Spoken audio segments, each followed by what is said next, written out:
I was a believer. I was a Shia Muslim. It's a little bit different than Sunni Islam, which is the Islam I think a lot of people are familiar with. Shia is a little bit different. It's the kind they practice in Iran.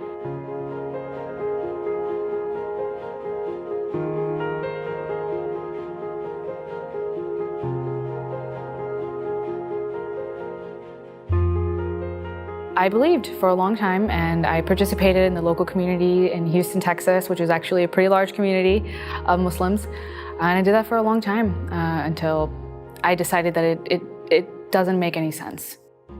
Philosophy made a big dent, thinking about just morality and how do we get certain concepts and how do we determine right from wrong.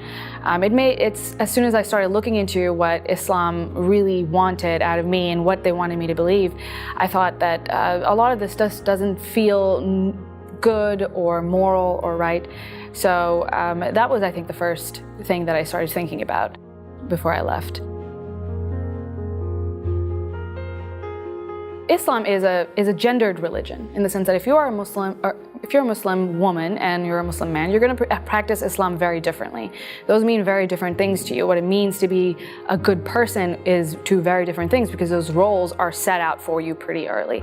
That was something that fundamentally didn't feel right to me at my core, especially since I grew up in the West. So I could see that there were people who lived a more egalitarian life, and that felt on a very deep level more fair, more correct. And so then when I started to look into that, especially the role of women in Islam, I found it to be something that was quite harmful to a lot of women and allowed for a lot of oppressions to go on. Well, it's interesting because I believe that too. When I was a Muslim, I was told that Islam liberated women, that it was the best religion for women, and when Muhammad came, he gave women rights that they never had before.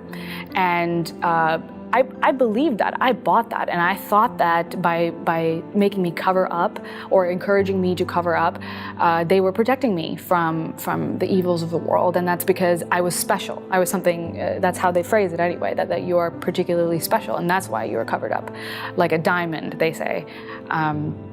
So I actually felt that Islam was good for me until I really started looking into the specifics of it. I started looking into what a woman's worth is. For example, there's a lot of specific parts of Islam that dedicate, 2 witnesses that are female for every 1 male in court. Sharia law tells you how inheritance with men and women is different, and it doesn't really make any sense why a daughter would get less inheritance than a son. And so when you look at it through that perspective, it's very clear that it's not an egalitarian religion.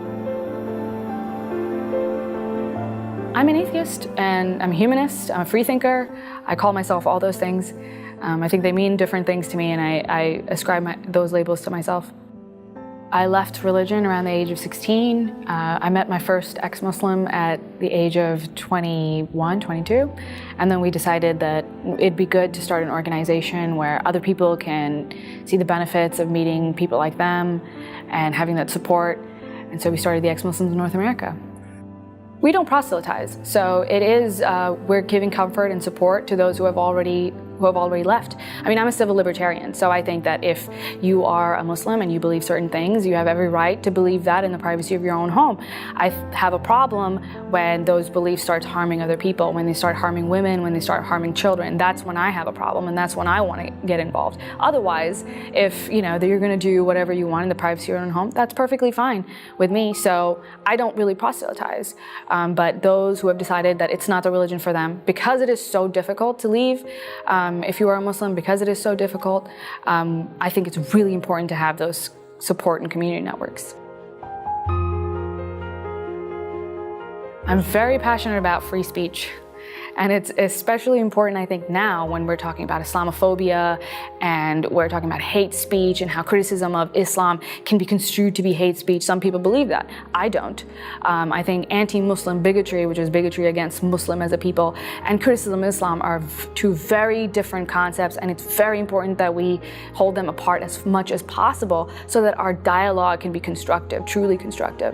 And there's so many people who want Islamophobia to mean, and so many Muslims especially, who want Islamophobia to mean criticism of the religion as well, not just the people. They want to conflate those two terms because it's good for them. They don't want people to talk about their faith in a negative way. And I think that's just such a harmful way of continuing. So I want to encourage people not to use terms like that and openly criticize all bad ideas. I know when I thought to myself, I think I'm an atheist. I think I'm not going to buy any of this.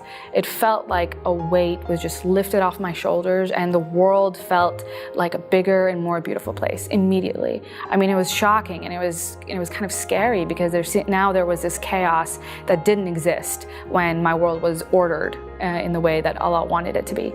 But when I removed that burden from my shoulders, it was just such a more exciting place to be in, and it made some of the harmful aspects of leaving religion a little bit easier to bear.